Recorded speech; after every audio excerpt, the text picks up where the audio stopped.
Hey, hello, ignore my hair. It's too hot to straighten it. It's still summer. Anyways, I finished a book. I finished I Remember Nothing by Nora Ephron.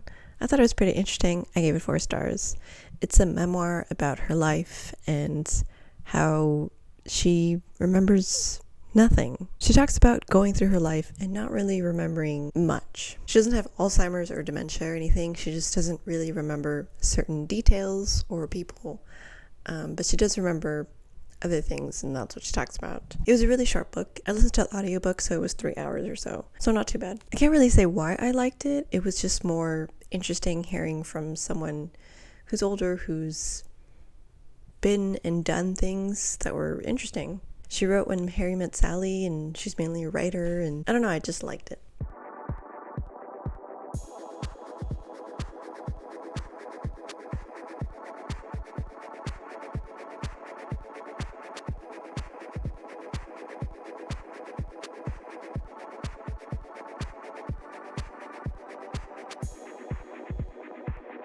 Hey, hello. So I finished another book. I finished Convenience Store Woman by Sayaka Murata. It was pretty good. I gave it 3 stars. It was pretty good. It's about a woman who's in her 30s who works at a convenience store and is constantly questioned by people around her why she's been working there for too many years, I think 10 years or something. And so people are just curious why she's been there for so long. They don't understand why she doesn't have ambitions or anything. She does read as neurodivergent, so there is that. She's constantly seeking advice from her mom or her sister on how to respond to these questions and just to look normal. But in the story, she meets this random young dude who starts working at the convenience store, but is kind of a terrible employee and is quickly fired. But they work out a plan to kind of make each other look normal.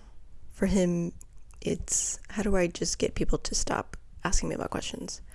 And for her, it's let me convince my family that I'm living with someone, even though it's not like that. So it's kind of a weird story. I can try to understand why she would want to do that, but at the same time, no. He's a horrible human being.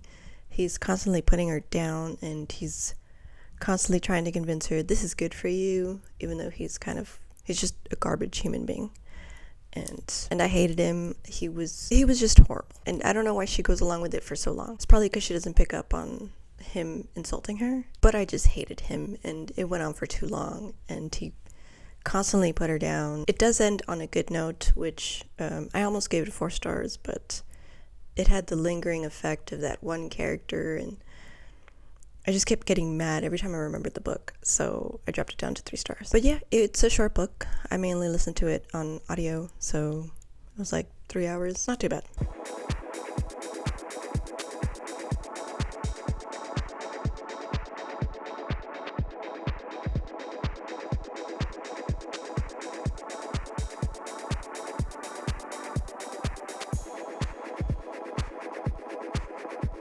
So usually this is the point where I tell you that I finished another book, but I haven't actually finished another book.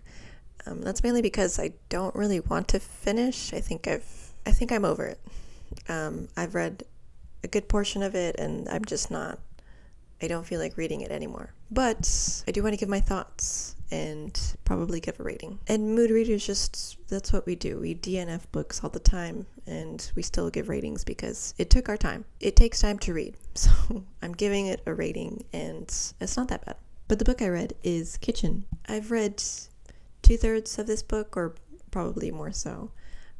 This book is mainly it's a really short book, but it feels really long. I think because the translation is just lacking or something. Some of the emotional beats just don't hit at all, and they should. It follows 2 characters. I don't know how to say their name. One's a man and one's a woman. The woman experiences grief. She loses her grandma, and one of the neighbors, he, reaches out to her and says, hey, you can stay at our place. And she does.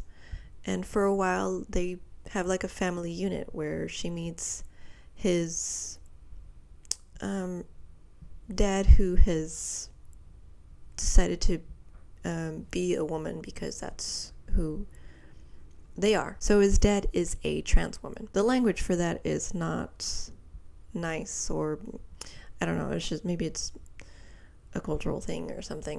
The way they talk about it is kind of I don't know. But yeah, they're a family unit, and she takes comfort in that. And then there's a pause in the book where it skips time.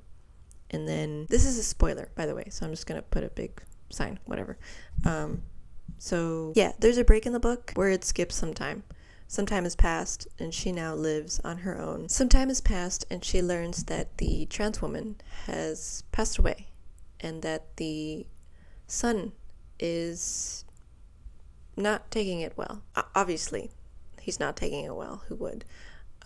But she tries to reach out to see if she can kind of comfort him, see how he's doing since he was there when she needed him. And it's really just, she's trying to understand the love that she has for him. And maybe because the translation is a little off, there's a point where it's like she's questioning if it was romantic. And to me, it never read romantic. It very much felt like they're a family unit. Nothing romantic. Everything was platonic. And so kind of the snippets of, it's weird because it's a short book, but like things randomly happen. I guess it just felt out of left field because she at one point gets confronted by the girlfriend of the guy, and she's questioning why she even lives with him and that sort of thing. And as a reader, I was just like, well, you know, she's taking comfort. She has no family.